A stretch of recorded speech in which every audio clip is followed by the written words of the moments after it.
तुलसा अपने दोस्तों के साथ जंगल घूमने गई है। वन्य अधिकारियों की मदद से वे लोग जंगल को अपनी नजरों से नहीं, बल्कि एक ऐसे नजरिए से देखते हैं जो बेहद रोमांचक है। कहानी का नाम है जंगल का रोमांच। इसे लिखा है भावना मेनन ने।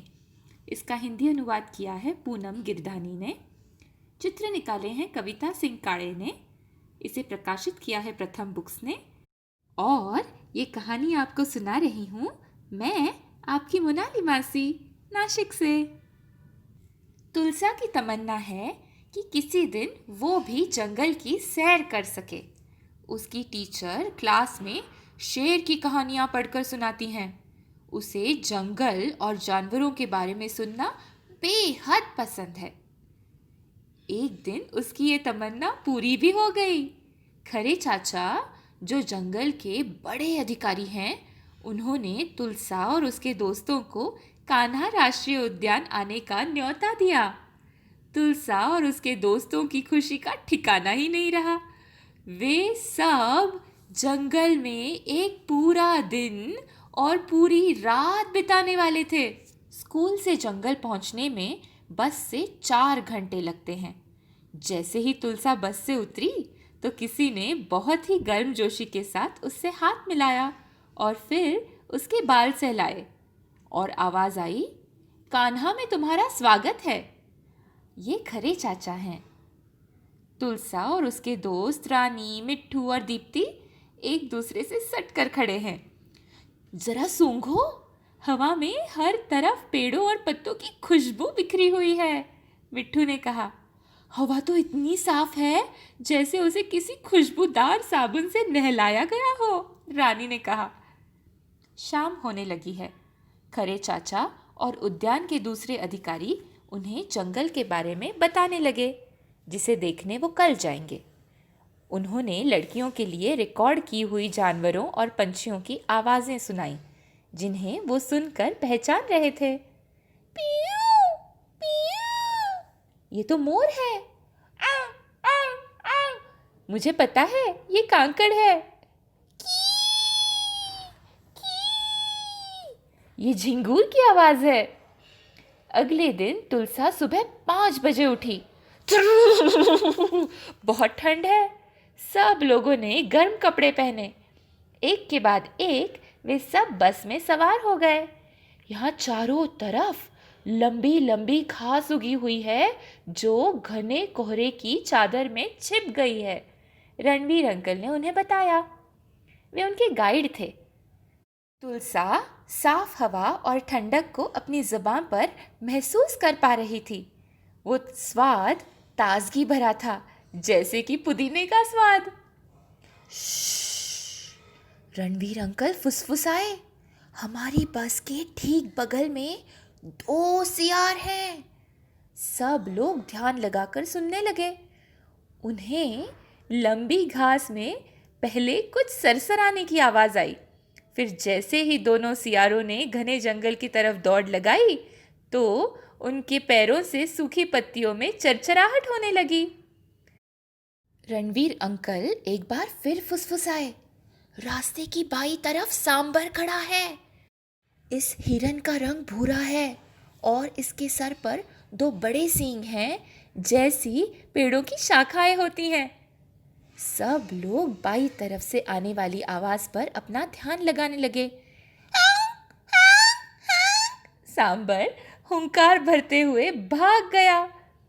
इसकी आवाज तो गाड़ी के भोंपू हॉर्न जैसी है, तुलसा ने चुटकी लेते हुए कहा, और सभी लड़कियां हंसने लगीं। जल्द ही हवा में ठंडक और बढ़ गई। हम लोग अब नदी के पास पहुंच गए हैं, रणवीर अंकल ने कहा।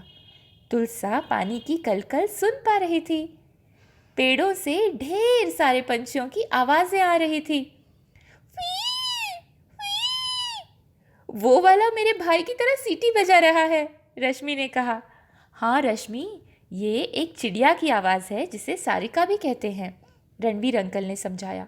कीच कीच, ये जो कानों को फाड़ने वाली कर्कश आवाज़ तुम सुन रही हो वो पेंगिया मैना है, इसे सतभई भी कहते हैं। ऊपर से नर्म पत्तियों की बारिश होने लगी। बंदरों के छोटे छोटे बच्चे उन पर पत्तियां बरसा रहे थे। तुलसा ने खुद पर गिरी एक पत्ती को उठाया, उसे सूंघा। उसकी महक ताजी और खालिस थी, बिल्कुल इस जंगल की तरह। बस चढ़ावदार रास्ते की ओर बढ़ती है। इस बेल को पकड़ो, देखो कैसी मजबूत रस्सी की तरह है और पत्तियां मानो नर्म रुई के फाहे। सब लोग बारी बारी से उस बेल को पकड़ने लगे। ये माहूल बेल है, रणवीर अंकल ने समझाया। इसकी पत्तियों से छोटे दोने बनाए जाते हैं। तुम्हारी दाई तरफ मोर है, रणवीर अंकल ने चहकते हुए कहा। क्या वो नाच रहा है? तुलसा ने पूछा। हाँ, अंकल ने कहा। जाड़े की धूप में उसके पंख हीरे पन्ने से भी ज्यादा चमक रहे हैं और बहुत खूबसूरत दिख रहे हैं। सुंदर, तुलसा ने कहा। अब सब लोगों को भूख लगने लगी। नाश्ता करने के लिए वे सब एक शिविर में रुके। वहां खरे चाचा ने अचानक एक रोमांचक घोषणा की। हमारे शिविर के कुछ हाथी यहाँ हैं, उन्होंने बताया। अगर तुम उन्हें प्यार से सहलाओगी तो वे बुरा नहीं मानेंगे। ये सुनकर सभी खुशी से चिल्लाने लगे। तुलसा को तारा नाम की एक हथनी के पास ले जाया गया। गाइड ने उसका हाथ तारा के खुरदरे पेट पर रखा।